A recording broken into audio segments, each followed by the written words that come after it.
Luna's tragic end.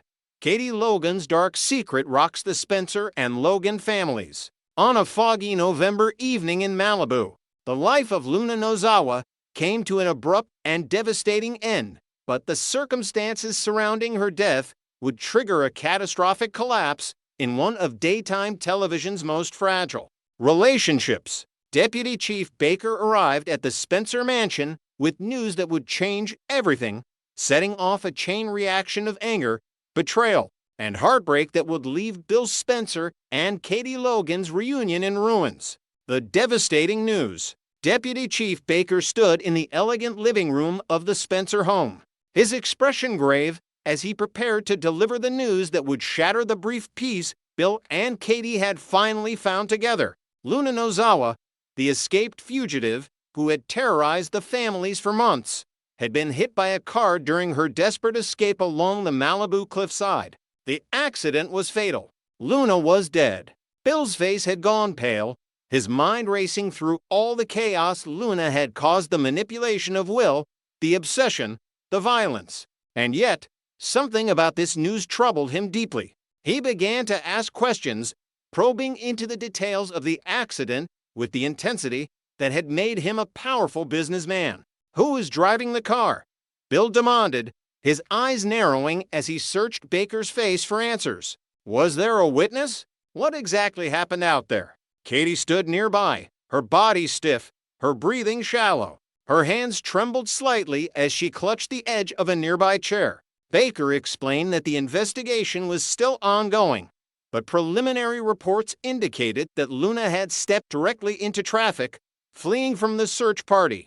The driver, he said, had not stopped. The investigation deepens, but Bill wasn't satisfied with Baker's explanation. His protective instincts kicked into overdrive as he began to dig deeper into the accident. He called his investigators, pulled traffic camera footage, and reviewed witness statements himself.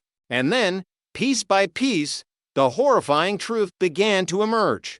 The car that hit Luna had a specific paint color that matched only a few vehicles in the Los Angeles area. Bill cross-referenced the registration, and his blood ran cold. The vehicle belonged to Katie, his wife, the woman he had just reconciled with. The mother of his son Will had been driving that car. And not only that, but the timing was wrong. Katie had been nowhere near Malibu when she told him she was at the mansion. She had been out during the exact time of Luna's accident, and there were scratches on the side of her car that matched the description of impact damage. No, Bill whispered to himself, refusing to believe what the evidence was screaming at him. But deep in his heart, he knew the truth. The confrontation. When Bill finally confronted Katie about it, the normally composed woman shattered under the weight of his accusations. It happened in their bedroom at the Spencer mansion, a place that had only recently become a sanctuary of their renewed love. Their voices rose and fell like a violent storm. Katie, you were driving that car, Bill said, his voice steady but deadly. You were out there when Luna was hit. Explain that to me. Explain why your vehicle has impact damage. Explain why you lied about where you were. Katie's face crumpled. Tears began to stream down her cheeks as she struggled to find the right words. It was an accident, Bill. I didn't. I wasn't trying to. Trying to what? Bill's voice grew louder, his anger now unbridled. Kill her, because that's what it looks like. That's exactly what it looks like. No, Katie cried out. I was driving to the cliffs because I needed to think. I needed to clear my head. And then she just ran out in front of me. It was so fast. I didn't see her until it was too late. I panicked. I couldn't stop. I drove away. The truth of Katie's fear. Katie confessed that her panic had stemmed from a deep and primal fear. Luna had been obsessed with Will, had violated him, had caused him trauma that no young man should ever experience. Katie had lived in constant terror that Luna would escape, that she would find Will again, that she would hurt him in even worse ways. I've been terrified every single day, Katie admitted through sobs. Every single day. Bill, I've been afraid she would get out and come after our son. When I heard she escaped, I lost it. I had to do something. I had to end this threat to Will. And when I saw her on that road.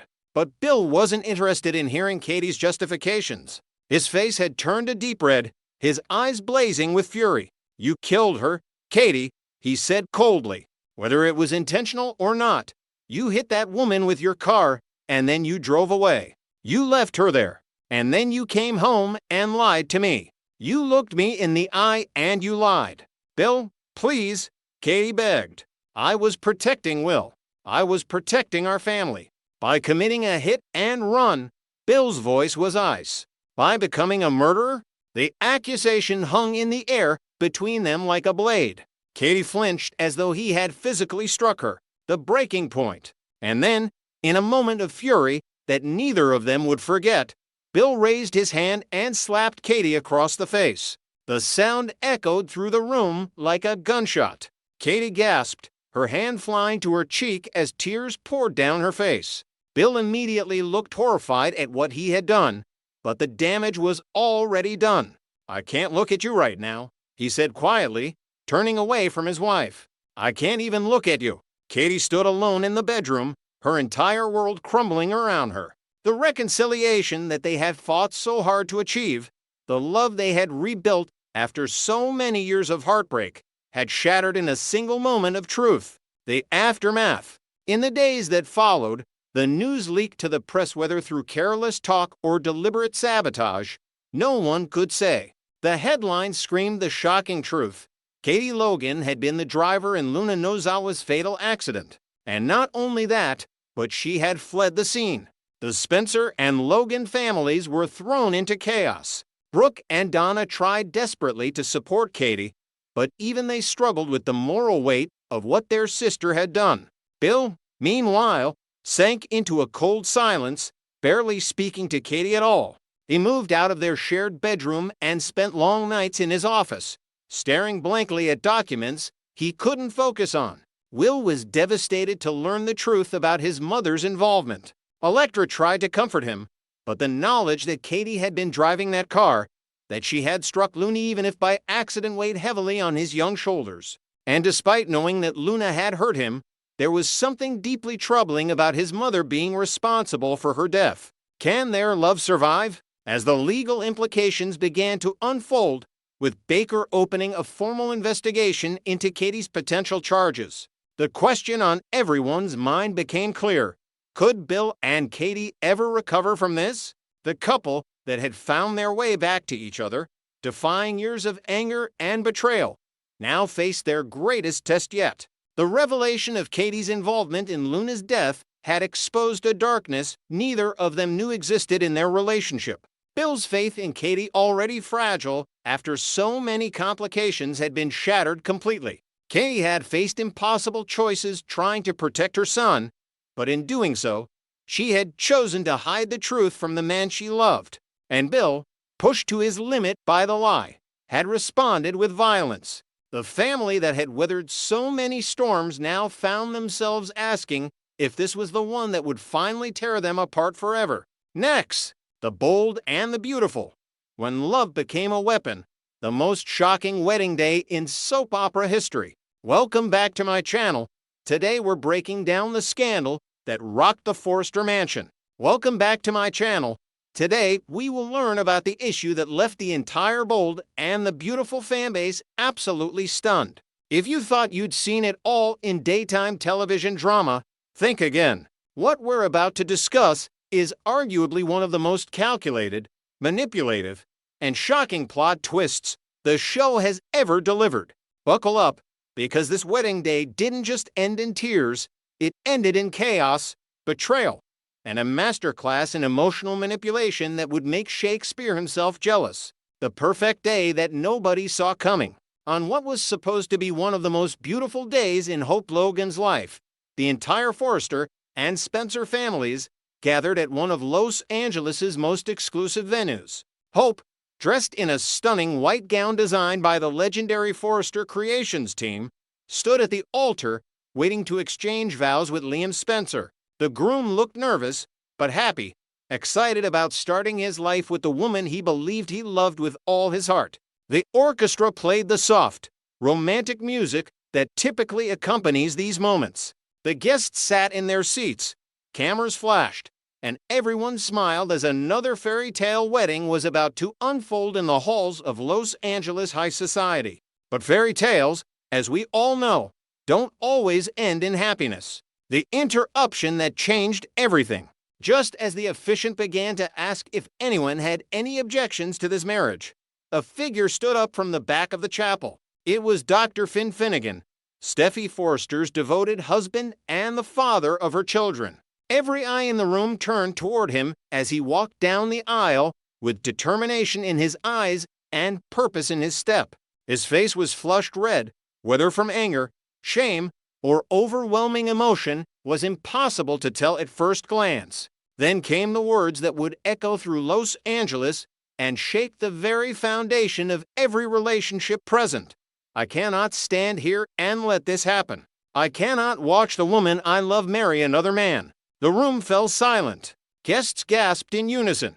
Camera flashes intensified. Liam's face turned from happy to confused to absolutely furious in a matter of seconds. Hope, standing at the altar in her pristine white gown, showed no expression, which, as we would later discover, was the first clue that this entire scene had been orchestrated. Steffi's devastating collapse. The moment those words left Finn's mouth, all eyes turned to Steffy, the beautiful Forrester heir, who had been sitting in the front row as a guest at what she thought was just another family wedding, suddenly felt the world spinning around her.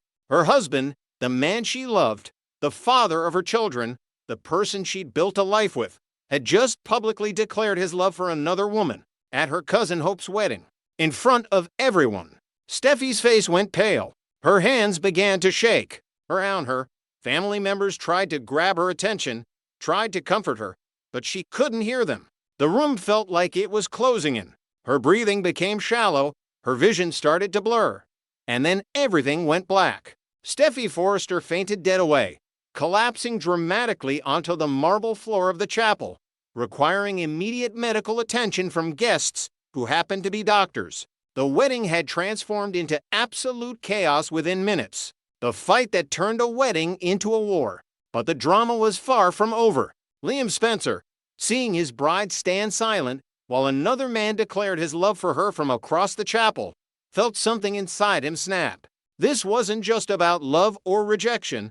This was about honor, about respect, about the sanctity of his wedding day being destroyed by someone he'd considered a friend and family member. Liam stormed down from the altar and confronted Finn.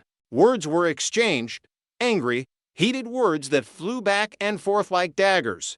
But soon, words weren't enough to contain the rage that Liam felt. The two men began fighting, throwing punches in front of hundreds of guests, destroying the carefully decorated chapel, turning the most beautiful day into a disaster that would be talked about for years to come. The fight spilled beyond just the two of them. Family members got involved. Steffi's brothers rushed to protect her. Liam's father, Ridge, tried to pull them apart. What had been a wedding ceremony became a full-scale family battle, with members of the Forrester and Spencer families literally fighting each other in the middle of the chapel. Security had to be called. Police arrived. It was an absolute disaster, the kind of scene that leaves you wondering how any family could ever recover from such devastation. The wedding was officially over. The bride and groom would not be exchanging vows that day. Instead, they'd be dealing with the fallout from one man's public declaration of love and the chaos that followed. But wait, there's a twist that changes everything. For the first few hours after the wedding disaster, everyone believed the same narrative. Finn had suddenly revealed hidden feelings, Steffi was devastated, Liam was furious, and the wedding was ruined. News outlets were covering the story. Fans were divided. Social media exploded with people taking sides, analyzing the drama, and debating who was right and who was wrong in this complicated love triangle situation. But then, slowly, the truth began to emerge. And when it did, it was far more sinister and calculated than anyone had initially realized. Hope had known about Finn's feelings all along, not just suspected, actually, genuinely knew. And more than that, She had orchestrated the entire situation. She had deliberately manipulated Finn into being so emotionally vulnerable that he would do exactly what he did at the wedding. But how? And more importantly, why would anyone do something so cruel, so calculated, so absolutely devastating to people they claim to love? The answer lay in revenge. The calculated revenge campaign. Weeks before the wedding, Steffi had made a decision that would ultimately cost her everything. She had fired Hope from her position at Forrester Creations, the family fashion house where Hope had worked and thrived for years. It was a professional blow, a public humiliation, and Hope decided she wouldn't let it go unpunished. But Hope wasn't content with simply harboring resentment. She needed revenge, the kind of revenge that would hurt Steffi as deeply as she'd been hurt. The kind that would make Steffi feel the pain of loss and betrayal. And she knew exactly how to do it. Hope set her sights on Finn. She began what can only be described as a seduction campaign, using every tool at her disposal to make him emotionally invested in her. She'd accidentally run into him in the design office. She'd arrange situations where they'd be alone together. She'd touch his arm during conversations, laugh at his jokes, make him feel special and seen in ways that made him question his commitment to Steffi. Then came the deliberate setup in the design room. Hope staged what looked like an accident, a dramatic fall that led to her landing directly into Finn's arms. She made sure Steffi saw it. She made sure her cousin witnessed what looked like an intimate moment between her husband and Hope. She let jealousy, doubt, and suspicion fester in Steffi's mind. And when Steffi confronted Finn about it later, Hope made sure to play the victim, claiming that the moment had been a complete accident, that she would never intentionally do anything to hurt him or their marriage. She wove a web of lies and half-truths that left Finn confused about his own feelings and Steffi uncertain about what was real. The emotional manipulation masterclass. What makes this revenge plot so diabolical is that it wasn't just about causing drama. It was about emotional manipulation on a level that most people wouldn't even consider attempting. Hope didn't just want to hurt Steffi. She wanted to destroy her marriage, her sense of security, and her faith in the person she loved most. She planted seeds of doubt in Finn's mind about his feelings for Steffi. Every compliment she gave him, every moment of understanding she showed him, every way she positioned herself as someone who truly saw him and appreciated him, all of it was designed to make him question whether he was truly happy in his marriage. Finn, being a good man, but also a man vulnerable to suggestion and emotional manipulation, began to genuinely believe that what started as professional admiration was actually romantic love. He convinced himself that he'd always harbored these feelings for Hope, that they were real, that they meant something. Hope had successfully rewired his emotional reality. And then, when the wedding day came, Hope made sure everything would blow up in the most public and devastating way possible. She wanted Steffi to lose not just her husband's fidelity, but her dignity, her confidence, and her sense of belonging in her own family. The ultimate goal, chaos and control. But revenge on Steffi wasn't the only goal. Hope also had another target in mind, Liam. By creating doubt about his bride-to-be, by making sure there would be public drama around their wedding, Hope was also making a statement to Liam, a way of saying that she was powerful enough to destroy his plans, to hurt his pride, and to make him question whether he'd made the right choice. The chaos at the altar served another purpose too. It humiliated Liam publicly, made him look foolish for choosing Hope without seeing this coming, and forced him to confront the reality that the woman he was about to marry might not be the person he thought she was. It was a way of making Liam jealous, of making him prove his love, of putting him on notice that Hope had power in this relationship, the power to create chaos at a moment's notice. The fallout and aftermath. In the days and weeks that followed the wedding disaster, the emotional wreckage was immense. Steffi struggled with trust issues and the betrayal of watching her marriage nearly destroyed in front of hundreds of people. She had to deal with the public humiliation, the whispers from family members, and the painful process of trying to repair a relationship that had been so deliberately damaged.